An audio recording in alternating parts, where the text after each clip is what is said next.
Hello नमस्कार जय हिंद friends, my name is Nitesh Kumar and welcome back to maths by Ashish sir classes. इस video में हम करेंगे सब्जेक्ट वर्ब एग्रीमेंट के कॉमन एरर्स और उसके रूल्स। दोस्तों, अगर आपको सब्जेक्ट वर्ब एग्रीमेंट में जरा सा भी डाउट है तो आप इस वीडियो को कंप्लीट देखिएगा, आपके काफी सारे इश्यूज रिजॉल्व हो जाएंगे। हम टारगेट करेंगे प्री और मेंस में जो क्वेश्चंस पूछे जाते हैं इस चैप्टर से, चाहे आपके कॉमन एरर्स हो या फिर आपका फिल इन द ब्लैंक्स हो या फिर सेंटेंस इंप्रूवमेंट हो।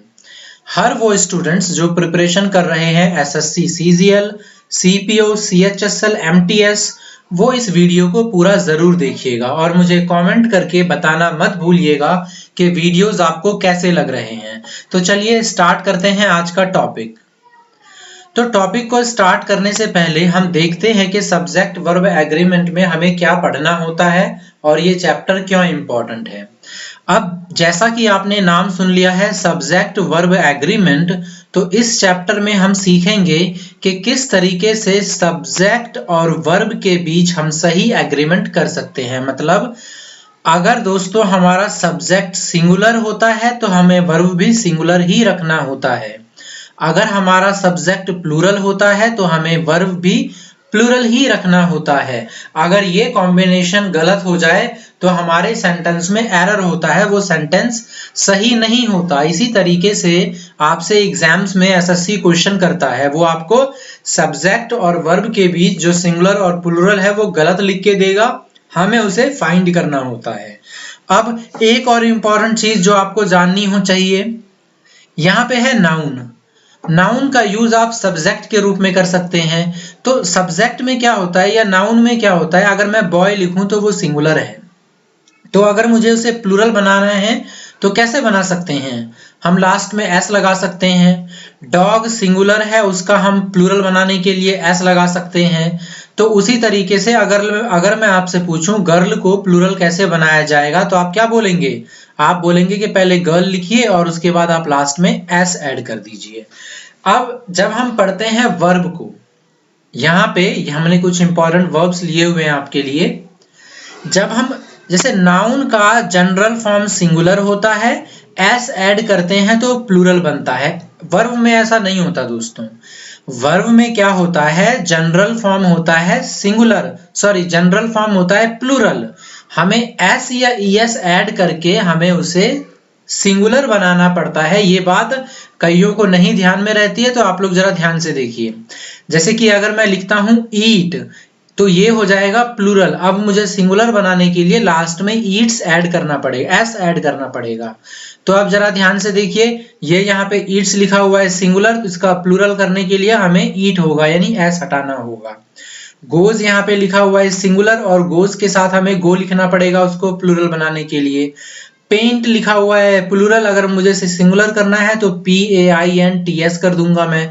अब ये मेरा सिंगुलर हो गया। सब्जेक्ट अगर सिंगुलर हो तो वर्ब भी आपका सिंगुलर होना चाहिए, सब्जेक्ट प्लूरल हो तो वर्ब भी आपका प्लूरल होना चाहिए। अब इसी कंसेप्ट पे ये पूरा चैप्टर आपका बेस्ड है। जैसे आप यहाँ पे एग्जांपल देखिए, माय डॉग, ये हमारा सब्जेक्ट है और ये हमारा वर्ब है। अगर सब्जेक्ट सिंगुलर है तो वर्ब भी सिंगुलर होगा और एस या ईएस लगते ही हमारा जो वर्ब है वो सिंगुलर हो जाता है।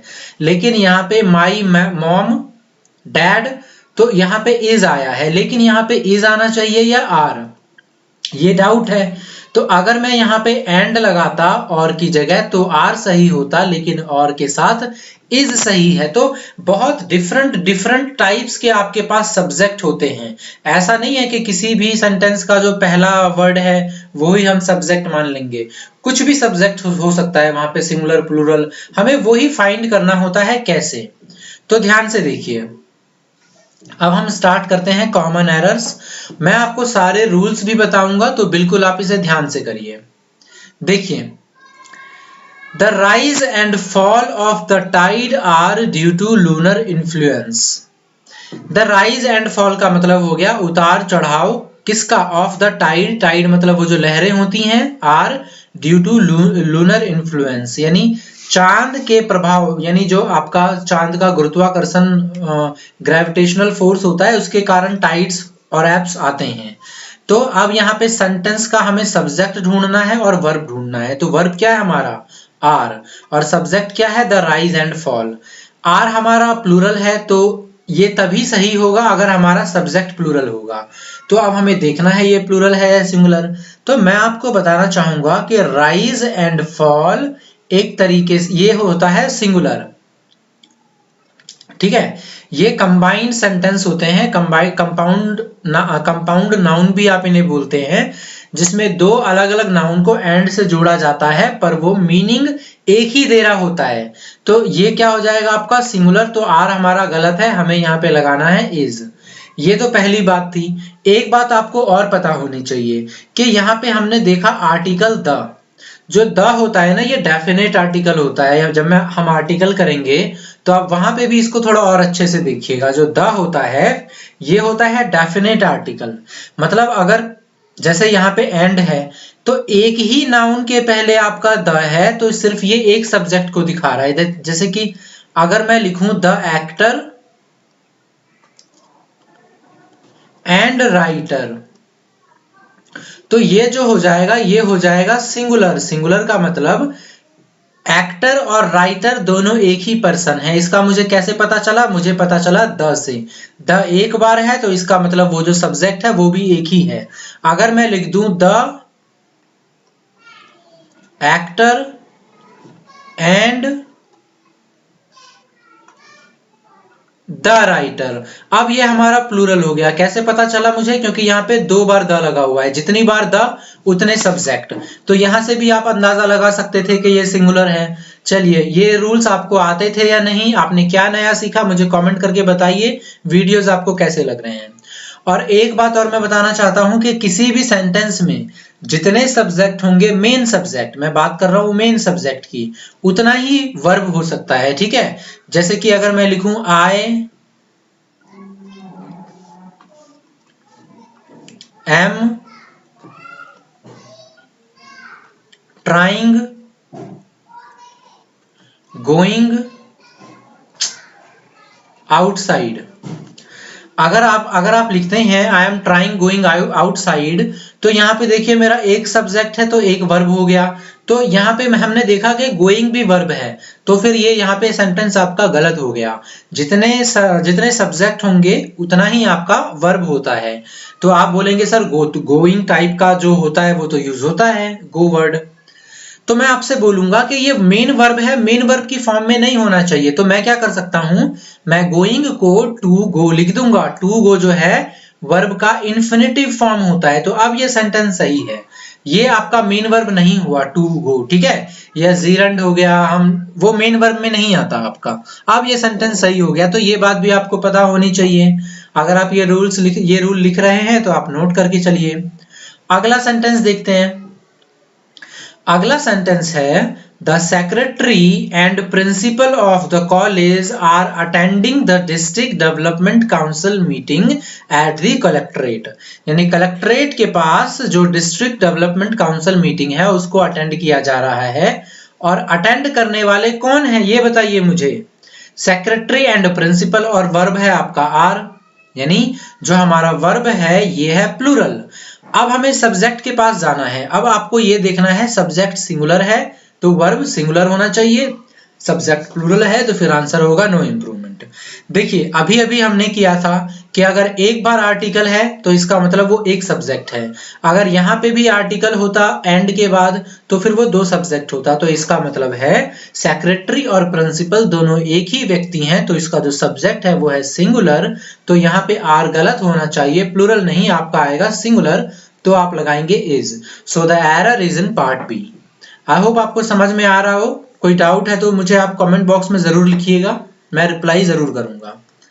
आगे देखिए, हमारा नेक्स्ट सेंटेंस है ईदर माई कुलीग और a peon are coming home with the material today. देखिए अब यहाँ पे जो हमारा वर्ड यूज हुआ है ईदर और, सबसे पहले तो आपको पता होना चाहिए कि ईदर का पेयर क्या होता है। ईदर का पेयर होता है और। ईदर का पेयर क्या होता है और। कई बार एग्जाम में क्या करेगा, और की जगह नॉर लिख देगा, तो इसका मतलब वो गलत होगा बिल्कुल, क्योंकि ईदर का पेयर होता है और। इसका मतलब होता है या तो दो में से एक, या तो ये या तो वो। सो ईदर माय कुलीग, या तो मेरा कुलीग या फिर एक पियोन आ रहा है मेरे घर मटेरियल लेके। सो हमने ईदर और का पेयर देख लिया। अब इसमें और कहाँ है, इसमें जो अब हमें ढूंढना है कि वर्ब यहाँ पे आर है तो इसका सब्जेक्ट क्या होगा।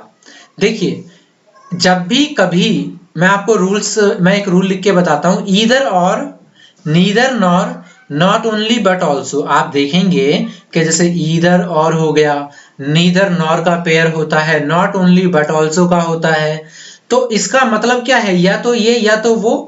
कंफ्यूजन क्रिएट हो रहा है भाई, कौन काम कर रहा है हमें नहीं पता। भाई हमें नहीं पता ना कि कुलीग लेकर के आ रहा है या पियोन लेकर के आ रहा है मटेरियल, तो इसमें कंफ्यूजन क्रिएट हो रहा है वर्ब को। अब वर्ब को समझ ही नहीं आ रहा भाई मैं एक आदमी को लूं या दो आदमी को लूं, अगर मैं लूं तो किसको लूं। तो इसमें क्या करता है जो हमारा वर्ब है वो ज्यादा बिना टेंशन लिए अपने नियर बाई सब्जेक्ट को सही मान लेता है। बिल्कुल जैसे ईदर और में आपका जो नियरेस्ट वाला सब्जेक्ट होगा वर्ब के, उसे वो मेन सब्जेक्ट ले लेगा। नॉर, नीदर नॉर में नॉर के पास वाला यानी नॉर के साथ जो लिखा होगा, नॉट ओनली बट ऑल्सो में बट ऑल्सो के साथ जो लिखा होगा, या जो भी वर्ब के बिल्कुल नजदीक होता है वो उसको मेन सब्जेक्ट मान लेता है। सो यहाँ पे ए पियोन एक है तो यहाँ पे हो जाएगा इज। हाँ अगर यहाँ पे टू पियोन्स होता या फिर कोई प्लूरल सब्जेक्ट होता तो फिर आपका आर वहां पे सही होता उस केस में। अगला देखिए, next sentence is the newer type of automatic machines wash clothes faster. So कपड़ा धोता है, ये हमारा वर्ब है वॉश जो कि प्लूरल है। अब हम देखेंगे अगर सब्जेक्ट प्लूरल हुआ तो ये सही होगा, सब्जेक्ट सिंगुलर होगा तो ये गलत होगा। आपको मेन इसमें ढूंढना है subject. The newer type of automatic machines. अब आप यहाँ पे एस देखेंगे तो इसका मतलब ये है प्लूरल और आप लगा देंगे नो एरर और आपका आंसर गलत हो जाएगा। आपको हमेशा ध्यान देना है कि जरूरी नहीं है कि वर्ब के जो नजदीक हो वो ही आपका मेन सब्जेक्ट होगा। आपको क्वेश्चन की लैंग्वेज भी समझनी होती है। जैसे यहाँ पे देखिए, यहाँ पर बात ऑटोमेटिक मशीन्स की नहीं की जा रही है।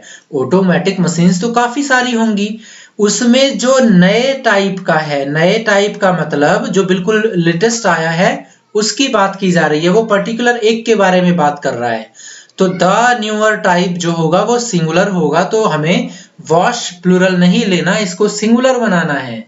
और हम वर्ब को सिंगुलर कैसे बना सकते हैं, WASH, ये जनरल फॉर्म है जो कि प्लूरल है, इसके बाद हम वॉशेस ES लगा देंगे तो अब ये हमारा सिंगुलर बन गया। अब सेंटेंस सही है। So part was in, error was in the part C।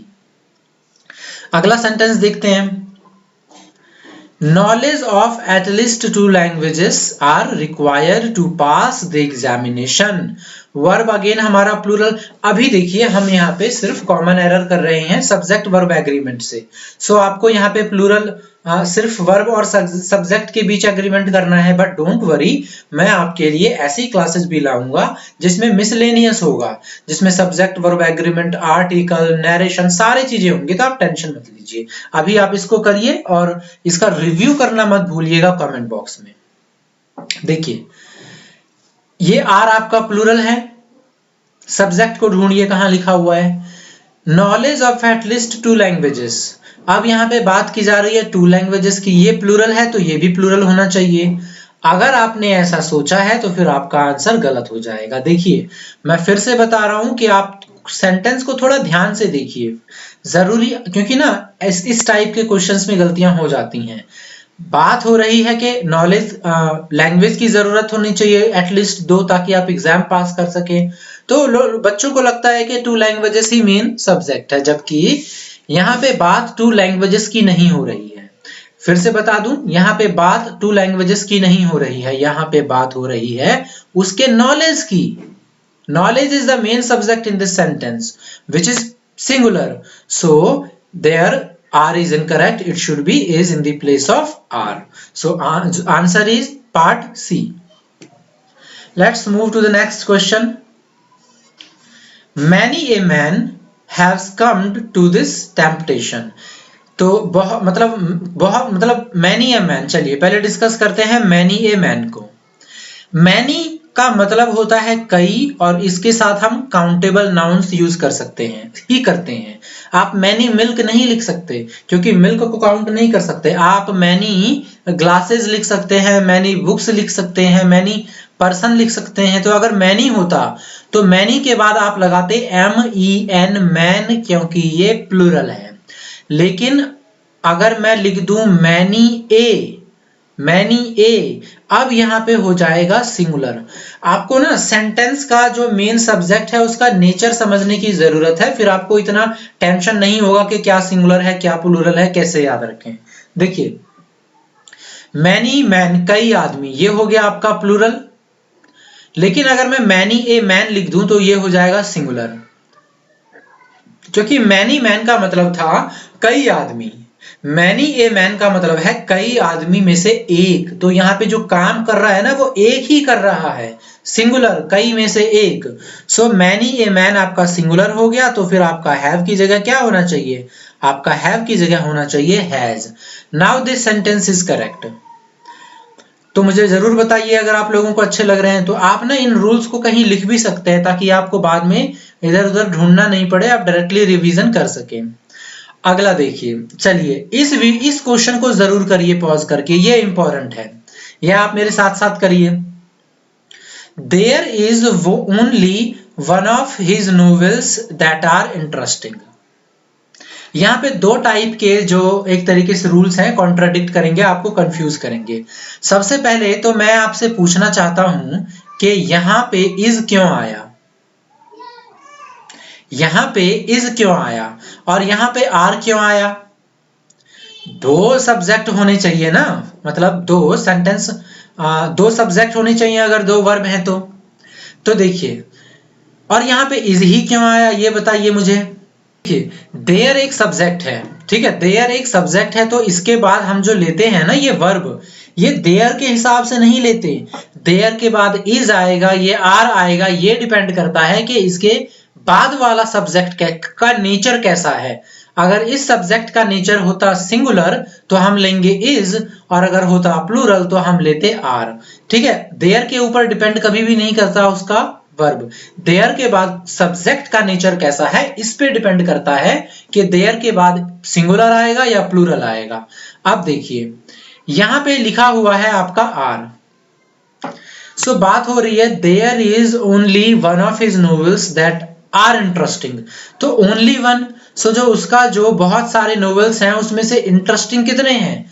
One of his novels का मतलब हुआ बहुत सारे नॉवेल्स में से एक। ओनली वन जो है इंटरेस्टिंग है, तो आपका इसके हिसाब से जो इंटरेस्टिंग नॉवेल है वो सिर्फ एक है, ओनली वन है, तो यहाँ पे क्या आएगा? इज। ठीक है, अच्छा मैं एक और रूल है, आप अगर आप लोगों ने प्रोनाउन चैप्टर पढ़ा है या सब्जेक्ट वर्ब एग्रीमेंट में भी, बेसिकली प्रोनाउन में आपने पढ़ा होगा कि रिलेटिव प्रोनाउंस होते हैं, जैसे विच, दैट, हु। इसका एक रूल पढ़ा होगा कि इसके बाद जो वर्ब आता है ना ये इसके एंटीसीडेंट पे डिपेंड करता है कि इसके पहले जो आपका नाउन लिखा है वो सिंगुलर है या प्लूरल। जैसे यहाँ पे दैट के पहले लिखा है प्लूरल, सो इसके बाद आना चाहिए आर, लेकिन ये यहाँ पे सही इसलिए नहीं होगा क्योंकि यहाँ पे ओनली आ गया है। अगर ओनली नहीं होता तो यहाँ पे आर होता। जब आप, मैं ये इसलिए आपको बता रहा हूं क्योंकि अगर आपने ये रूल पढ़ा होगा तो आपको लगेगा कि शायद मैंने गलत बता दिया। नहीं, ये बिल्कुल सही है। जब आप इस चैप्टर के बाद सब सब्जेक्ट वर्ब एग्रीमेंट के बाद प्रोनाउन पढ़ेंगे तो वहां पे आप इसे देखिएगा। अभी मैं बताने लगा तो वो काफी लेंथी हो जाएगा, उसके लिए मुझे अलग से बताना पड़ेगा। तो मैं बस ये बताना चाहता हूं, आप कंफ्यूज मत हो जाइएगा, आप ऐसा मत सोचिएगा कि ये मैंने गलत बताया। अगर यहाँ पे ओनली नहीं होता तो यहाँ पे आर सही हो जाता। ठीक है, अगले सेंटेंस की तरफ चलते हैं। There are 7 clean plates in the dining room। अब देखिए यहाँ पे क्या आना चाहिए? अभी अभी आपको बताया गया था कि जो देयर होता है ना, देयर एक ऐसा सब्जेक्ट है, उसके बाद जो वर्ब आएगा वो सब्जेक्ट वो सिंगुलर होगा या प्लूरल होगा, ये किस पे डिपेंड करता है? ये डिपेंड करता है उसके बाद वाले नाउन पे। नाउन क्या है? 7 क्लीन प्लेट्स, ये है नाउन। ये हमारा प्लूरल है या सिंगुलर है? तो ये हमारा है प्लूरल, तो इसके हिसाब से यहाँ पे आर बिल्कुल सही होगा। सो इसका आंसर होना, the answer should be for this question is no error. Next question पे चलते हैं। One of my desires are to become a doctor. One of my desires are to become a doctor. अब यहाँ पे मैं आपको एक नई चीज बताता हूं। वन ऑफ, देखिए वन ऑफ के बाद हमेशा आपका प्लूरल नाउन आएगा, इसको ध्यान में रखिएगा। कई बार क्या करता है एग्जामिनर, आपको यहाँ पे डिजायर लिख के दे देता। आपको क्या लिख के दे देता? वन ऑफ माई डिजायर, तो वो गलत हो जाएगा। यहाँ पे डिजायर्स ही होना चाहिए, क्योंकि वन ऑफ का मतलब होता है बहुत सभी में से एक। दो में से एक के लिए हम यूज करते हैं ईदर ऑफ का। दो में से एक के लिए हम किसका यूज करते हैं? ईदर ऑफ का। और वन ऑफ का मतलब होता है दो से अधिक में से एक, यानी बहुत सारे में से एक। सो उसके बहुत सारे को शो करने के लिए हमें प्लूरल लिखना पड़ता है यहाँ पे। So one of my desires correct है, लेकिन इसके बाद आपका वर्ब जो होता है वो सिंगुलर आता है। अब सिंगुलर क्यों आता है? देखिए वन ऑफ का मतलब क्या होता है? बहुत सारे में से एक। तो जो मेन काम कर रहा है वो कौन कर रहा है? एक कर रहा है ना। वन ऑफ मतलब बहुत सारे में से एक, यानी मेन वर्ब जो काम करने वाला है। यानी वन ऑफ माई डिजायर्स में से जो एक डिजायर है वो है डॉक्टर बनना। सो उस एक के लिए यहाँ पे आर नहीं इज आना चाहिए, क्योंकि डिजायर्स तो बहुत सारे हैं लेकिन डॉक्टर बनने की बात की जा रही है, तो यहाँ पे आर की जगह इज आना चाहिए। सॉरी, ठीक है। तो हमारा यहाँ पे क्या आंसर होगा? इज। अगला सेंटेंस देखते हैं। अगला सेंटेंस एसएससी के रिगार्डिंग बहुत इंपॉर्टेंट है। आप अगर मॉक टेस्ट वगैरह भी देते हैं तो आपको काफी जगह ऐसा देखने को मिलेगा। इट इज, इट को क्या होता है? ये स्यूडो सब्जेक्ट माना जाता है, fake subject. It is I who is to blame for this bad situation। इस बैड सिचुएशन के लिए अगर किसी को ब्लेम किया जाना चाहिए तो वो किया जाना चाहिए मुझे। It is I. सो यहाँ पे इट के बाद इज आ गया, चलो कोई बात नहीं, लेकिन यहाँ पे जो इज लिखा हुआ है ये सही है या गलत, हमें ये ढूंढना है। तो देखिए अभी थोड़ी देर पहले मैंने आपको रिलेटिव प्रोनाउन का एक रूल बताया था, हु, विच, दैट के बाद जो भी आपका वर्ब होता है वो डिपेंड करता है उसके एंटीसीडेंट पे। एंटीसीडेंट का मतलब जो पहले लिखा हो। यहाँ पे क्या लिखा है? आई। सो आई के साथ क्या आता है? इज या एम? आई के साथ आता है एम। अब ये सेंटेंस सही हो गया। So am should be, there should be am in place of is. Now this sentence is absolutely correct, so the error is in part B. Now this answer is correct. This question is, this kind of error is very important basically for SSC exam.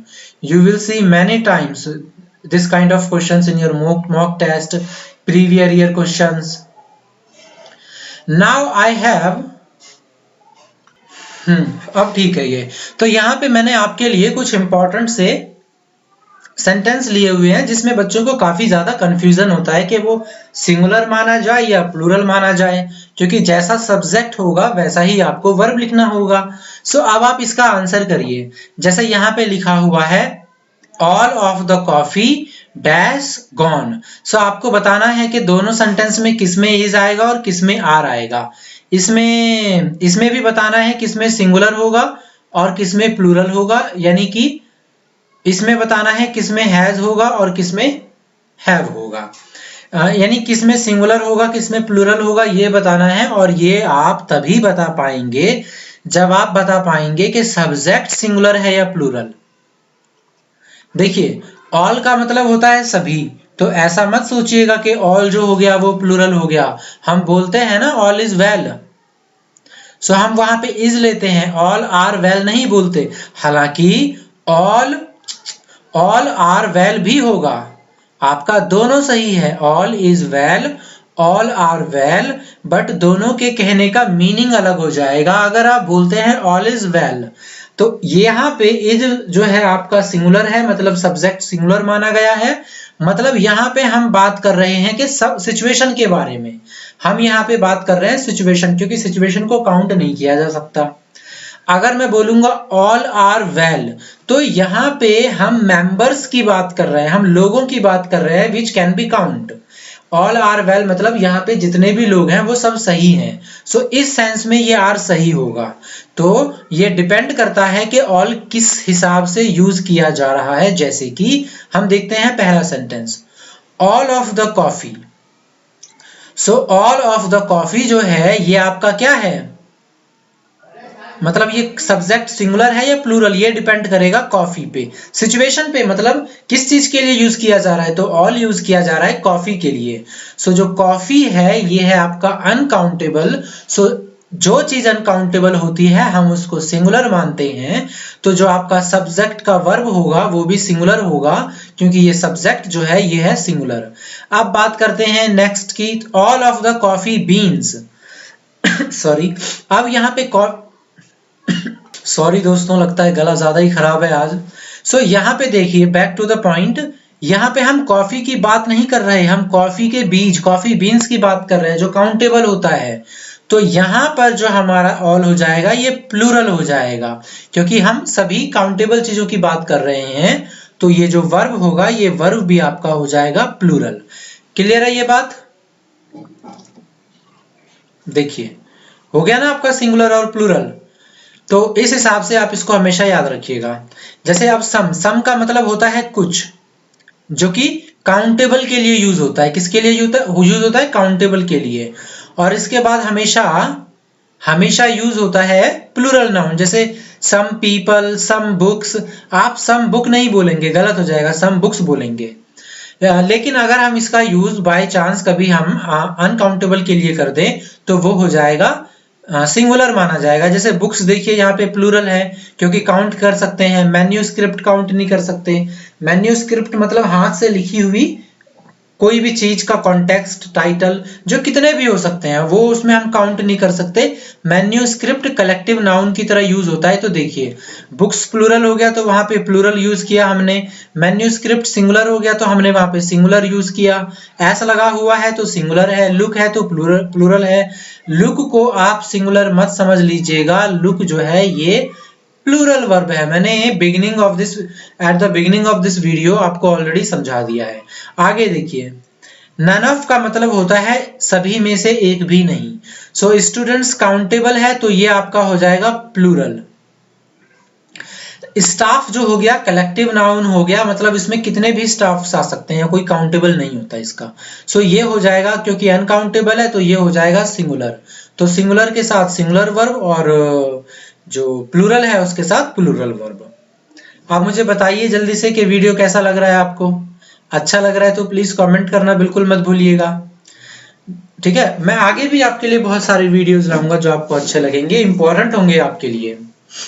चलिए अगले question को देखते हैं, अगले sentence को देखते हैं। Next sentence is everybody it must be admitted has their ups and downs. So कितने वर्ब्स हैं यहाँ पे? एक वर्ब आपने देख लिया मस्ट बी, एक वर्ब आपने देख लिया हैज। अब जब अगर वर्ब दो हैं तो सब्जेक्ट भी दो होने चाहिए, राइट। सो इसका सब्जेक्ट तो ये हो गया, इट मस्ट बी एडमिटेड, मतलब ये स्वीकार किया जाना चाहिए। हैज का सब्जेक्ट एवरीबडी। एवरीबडी सिंगुलर होता है। आप ऐसा मत सोचिएगा कि एवरीबडी प्लूरल होता है, एवरीबडी होता है सिंगुलर। सो इसके साथ वर्ब भी सिंगुलर होना चाहिए, बिल्कुल वर्ब सिंगुलर है, सही है। लेकिन यहाँ पे देयर लिखा हुआ है, देयर नहीं होना चाहिए। प्रोनाउन भी सिंगुलर होना चाहिए, ये भी एक रूल है। क्या? देखिए, अगर सब्जेक्ट है, सब्जेक्ट के बाद जो, अगर सब्जेक्ट सिंगुलर है तो जो वर्ब आएगा वो सिंगुलर आएगा। सो उसके बाद जो आपका प्रोनाउन आता है, आपका जो पोजेसिव प्रोनाउन होगा या आपका प्रोनाउन होगा, ऑब्जेक्टिव केस होगा प्रोनाउन का, वो भी क्या आएगा आपका? वो भी आएगा सिंगुलर। ऑब्जेक्टिव केस तो नहीं, हालांकि पोजेसिव प्रोनाउन जो होगा वो होगा आपका सिंगुलर हमेशा। प्लूरल वर्ब के बाद प्लूरल और सिंगुलर वर्ब के बाद सिंगुलर। मतलब मैं आपको ये बताना चाहता हूं कि देयर की जगह क्या आएगा? अच्छा क्या आएगा देयर की जगह, ये मुझे कमेंट करके बताइए, इट्स आएगा या हिज आएगा। यहाँ भी डाउट होता है, क्योंकि ये बात तो आप पढ़ लेंगे कि देयर नहीं होगा, एरर है, लेकिन अगर इट्स लिख के दे देगा या हिज लिख के दे देगा, अब दिक्कत है कि इट्स आएगा या हिज आएगा। तो देखिए इट के लिए यूज होता है इट्स, और बाकी एवरीबडी, नोबडी, नो वन, इसके लिए यूज होता है हिज। सो यहाँ पे हिज आना चाहिए। क्लियर है ये बात? अच्छा अगर आपको मेरे क्लासेस कुछ ज्यादा ही, मतलब आपको ऐसा लगता है कि आपको लाइव क्लासेस चाहिए, तो भी आप मुझे कमेंट कर दीजिएगा, तो आगे से क्लासेस मैं लाइव कर दूंगा। अगला देखिए, ए hot and A cold spring was found near each other. So each other का यूज हम दो के लिए करते हैं। यहाँ पे दो झरना, स्प्रिंग मतलब यहाँ पे झरने की बात की जा रही है। सो वॉज आपका सिंगुलर है। अब दो झरना हुआ तो वॉज की जगह वर आएगा, एक झरना हुआ तो वॉज आएगा। अब ये पता कैसे चलेगा? देखिए ए हॉट एंड ए कोल्ड, मैंने आपको आर्टिकल के बारे में बताया था ना कि जितने आर्टिकल उतने सब्जेक्ट। यहाँ पे ए हॉट ए कोल्ड, आप देखेंगे जो आर्टिकल हैं ये दो हैं, तो मतलब सब्जेक्ट भी दो है, और जैसे ही सब्जेक्ट दो हुआ ये प्लूरल बन जाता है। सो वॉज नहीं आना चाहिए, वर आना चाहिए। Now this sentence is absolutely correct. ठीक है, आगे चलते हैं। Next, neither of the 5 accused could be convicted। देखिए नीदर ऑफ का मतलब होता है दो में से एक भी नहीं। नीदर ऑफ का मतलब याद रखिएगा, दो में से एक भी नहीं। और एक शब्द होता है नन ऑफ। नन ऑफ का मतलब होता है दो में से ज्यादा के लिए कोई भी नहीं। मतलब ये हुआ इसका कि अगर ये बात यहां पे होगी 5 की, 5 लोगों की बात हो रही है ना, तो 5 लोग दो हैं या दो से ज्यादा हैं, तो 5 लोग दो से ज्यादा हैं, तो फिर यहाँ पे नीदर ऑफ नहीं आना चाहिए, इसकी जगह आना चाहिए नन ऑफ। क्योंकि नन ऑफ का यूज हम करते हैं दो में से ज्यादा के, मतलब दो से अधिक में से एक के लिए भी नहीं। सो नन ऑफ यहाँ पे आएगा, ना कि नीदर ऑफ। एक्यूज्ड का मतलब होता है किसी को आरोपी, जैसे कि कोई व्यक्ति पे आरोप सिद्ध नहीं हुआ हो, सिर्फ आरोप लगाया गया हो। और कन्विक्टेड का मतलब होता है दोषी जिसपे सिद्ध हो गया हो, मतलब जो गिल्टी प्रूव्ड हो गया हो उसे कहते हैं कन्विक्टेड, और जिसपे कोई भी चार्ज लगा हो उसे कहते हैं एक्यूज्ड। आगे देखिए, neither of them sent their papers in time for the last seminar. अब यहाँ पे क्या होना चाहिए आंसर? अब आप बोलेंगे कि सर नीदर ऑफ की जगह होना चाहिए नन ऑफ। क्यों? क्योंकि यहाँ पे लगा हुआ है देम, तो और देम दो से ज्यादा के लिए होता है, तो ऐसा नहीं है, ऐसा नहीं है। नीदर ऑफ मतलब जो देम होता है ना, ये दो के लिए भी होता है। मतलब जो सिंगुलर होता है उसका पोजेसिव होता है हिज, हर, पर दे का दैम होता है या दो से ज्यादा के लिए दैम होता है, दो या दो से ज्यादा के लिए दैम होता है। जैसे आपने ये पढ़ा होगा बोथ ऑफ दैम। सो यहाँ पे दो के लिए दैम आ गया ना। सो अब इसमें एरर कहाँ होगा? सेंट में हम वैसे भी एरर नहीं ढूंढ सकते। हम सेंट में एरर क्यों नहीं ढूंढ सकते? क्योंकि ये पास्ट, लास्ट सेमिनार की बात हो रही है, पास्ट है, तो इसमें एस या ईएस नहीं लगा सकते। ये बहुत इंपॉर्टेंट है, इसको ध्यान से देखिए, ये आपके एग्जाम में कई बार पूछा गया है। देखिए दो लोगों के लिए क्या होता है यूज? बोथ के साथ नॉट का यूज नहीं होता, आपको ये याद रखना है। बोथ के साथ नॉट का यूज नहीं होता। कई बार क्या लिख देते हैं बच्चे? Both of them not. So both के साथ नॉट का यूज नहीं होता। सो बोथ और नॉट का जो रिप्लेसमेंट है वो है नीदर ऑफ। नीदर ऑफ सही होगा, बोथ के साथ नॉट नहीं लगता, तो फिर यहाँ पे नीदर ऑफ है, तो इसमें भी कोई एरर नहीं होना चाहिए। बेसिकली फिर हम कह सकते हैं कि ये सेंटेंस में एरर नहीं है। This sentence is error free. SSC में देखिए, एसएससी में जब ये क्वेश्चन पूछा गया था ना, सो उसने क्या किया था, इसकी जगह सैंड लिख दिया था। एसएससी में जब ये क्वेश्चन पूछा गया था तो इसकी जगह सैंड लिखा था। सो हमें इसे काटकर सेंट करना था, क्योंकि ये पास्ट में है, लेकिन यहाँ पर सेंट ऑलरेडी दिया हुआ है, तो इसका हो जाएगा नो एरर। आप लोग ध्यान से इस चीज को याद रखिएगा कि both के साथ not का प्रयोग नहीं होता और दो में से एक भी नहीं के लिए हम जो both और not है उसका रिप्लेसमेंट होता है neither of, और them यूज हो सकता है क्योंकि them दो के लिए भी यूज हो सकता है। अगले सेंटेंस देखिए, in Singapore my brother in law with his wife were present at the function, यानी सिंगापुर में मेरा साला और उसकी पत्नी मौजूद थे, कहां पे, फंक्शन में। तो ये सेंटेंस सही होना चाहिए, क्यों?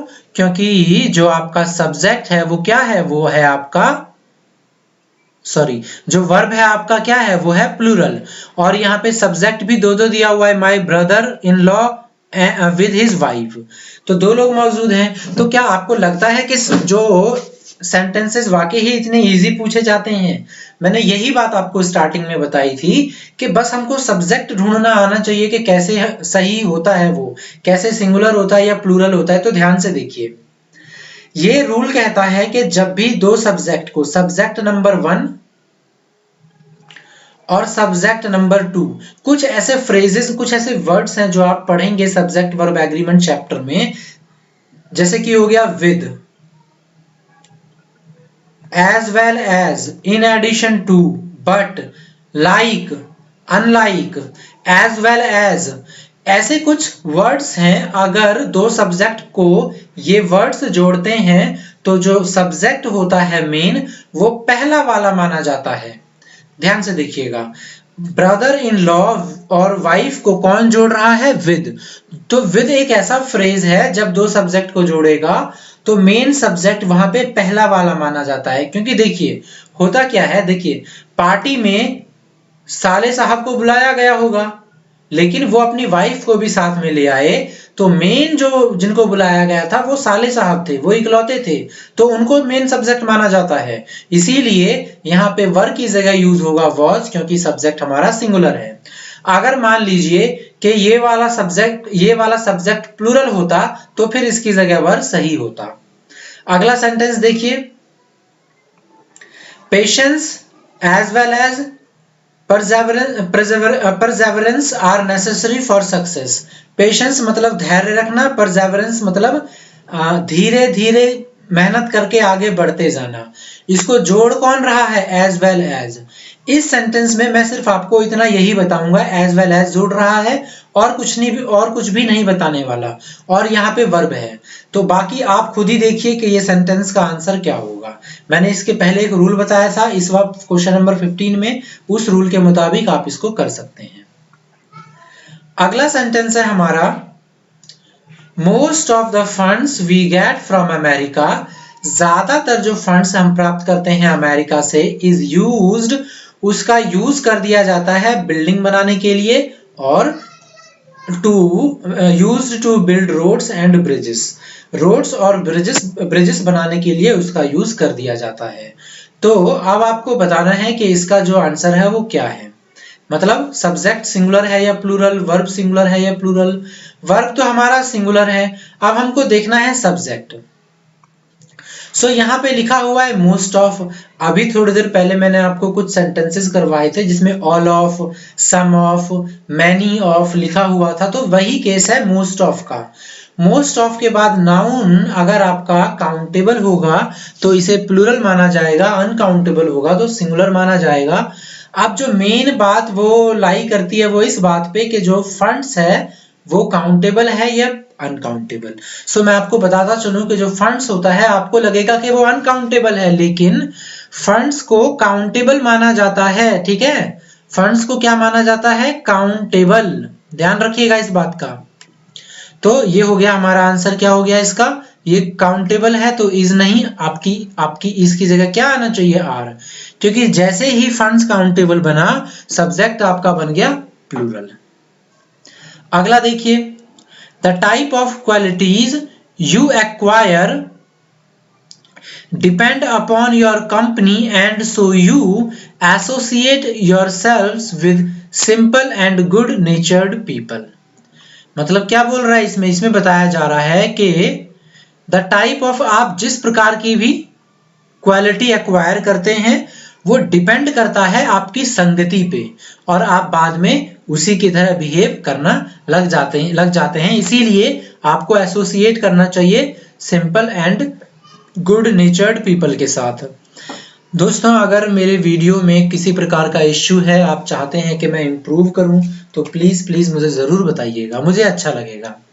देखिए, यहाँ पे आपका वर्ब ढूंढना है, तो वर्ब है निर्भर करना। द टाइप ऑफ क्वालिटी आप यू एक्वायर वो निर्भर करता है, सो ये हो गया आपका वर्ब। वर्ब है प्लूरल। सेंटेंस का मेन सब्जेक्ट देखिए क्वालिटीज नहीं है, टाइप है। क्वालिटीज नहीं है, द टाइप है, द टाइप ऑफ। और मैं आपको बताता चलूं कि द टाइप जो होता है वो सिंगुलर होता है, और द टाइप्स जो होता है वो प्लूरल होता है। सो टाइप सिंगुलर है तो इसकी जगह डिपेंड नहीं आएगा, डिपेंड की जगह आएगा डिपेंड्स, क्योंकि अगर मैं वर्ब के लास्ट में एस या ईएस ऐड कर दूंगा तो वो हो जाएगा सिंगुलर। सो यहाँ पे डिपेंड की जगह क्या आएगा, डिपेंड्स। अब ये सेंटेंस सही है। अगला देखिए, 10 miles are a long distance to cover on foot. जो 10 माइल की जो दूरी है वो पैरों पे कवर करने के लिए काफी लंबी है। इसमें आपको दिख रहा है वर्ब आर। अब आप बताएंगे कि इसका सब्जेक्ट जो है 10 माइल्स वो सिंगुलर है या प्लूरल। अगर आप सब्जेक्ट समझ गए तो फिर तो आप आर और इज को बनाने में कोई इश्यू नहीं होगा आपका। देखिए, यहाँ पे जो 10 माइल्स है ना, ये है सिंगुलर, तो आर की जगह आएगा इज। क्यों? देखिए, 10 माइल्स को एक यूनिट, इसको ना एक सिंगल यूनिट माना जा रहा है।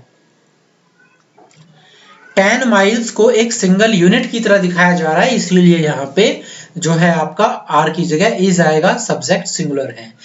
ऐसा नहीं है कि 10 माइल्स सिंगुलर ही रहेगा, 10 माइल्स प्लूरल भी हो सकता है। अब मैं आपको बताता हूं किस केस में। अगर मैं यहाँ पे लिख दूं 10 miles dash a long distance to cover on foot and by car. अब मैंने 10 माइल्स को एक सिंगल यूनिट से बाइफर्केट कर दिया दो चीजों में, दो यूनिट में। एक वो यूनिट जो पैरों से कवर किया जाएगा, और एक वो जो बाय कार से यूज किया जाएगा। इस केस में आर सही होगा। तो आपको ये अगर छोटी छोटी बातें अगर आप थोड़ा नोट करके रखेंगे तो आपको बहुत ज्यादा हेल्पफुल होगा, क्योंकि अगर आप इसे नहीं लिखेंगे ना तो आई एम श्योर 1-2 दिन बाद आप भूल ही जाएंगे इस मेन चीज को। सो यहाँ पे आर नहीं आएगा, आर की जगह इज आएगा। अगला देखिए, the tiger was not the only dangerous animal in the forest, there were hyenas too. Hyenas मतलब होता है 12 सिंगा को बोलते हैं या लकड़बग्गा को। ये आप मुझे कमेंट करके बताइए, 12 सिंगा को बोलते हैं या लकड़बग्गा को। और ये एस लगा हुआ है लास्ट में, यानी ये प्लूरल है, क्योंकि नाउन है ना ये, तो नाउन हो गया, एस लगा दिया, मतलब बहुत सारों की बात हो रही है। सो देखिए, यहाँ पे देयर लगा है, देयर के बाद वॉज नहीं आएगा, यहाँ पे आना चाहिए वर, क्योंकि मैंने अभी आपको बताया था शुरुआत में कि देयर के बाद जो भी वर्ब आएगा वो डिपेंड करता है वॉज के बाद जो लिखा हुआ है नाउन वो सिंगुलर है या प्लूरल। ये प्लूरल है तो वॉज की जगह वर आएगा। दोस्तों, मैंने आज आपको काफी अच्छे से अपनी तरफ से एफर्ट लगाया है कि आपको सब्जेक्ट वर्ब एग्रीमेंट समझ में आ जाए। अब कितना समझ में आया है ये आप ही मुझे बता सकते हैं, तो कैसे बताएंगे? उसको बताने का बहुत सिंपल तरीका है, आप मुझे कमेंट कर दीजिए। वीडियो अच्छा लगा तो लाइक कर दीजिए, अपने दोस्तों के साथ शेयर कर दीजिएगा, ताकि मुझे ज्यादा से ज्यादा स्टूडेंट्स को अपनी क्लासेस प्रोवाइड करने का मौका मिल सके। तो चलिए मिलते हैं आपसे अगले वीडियो में एक नए टॉपिक, ग्रामर टॉपिक के साथ। तब तक के लिए नमस्कार, जय हिंद, जय भारत।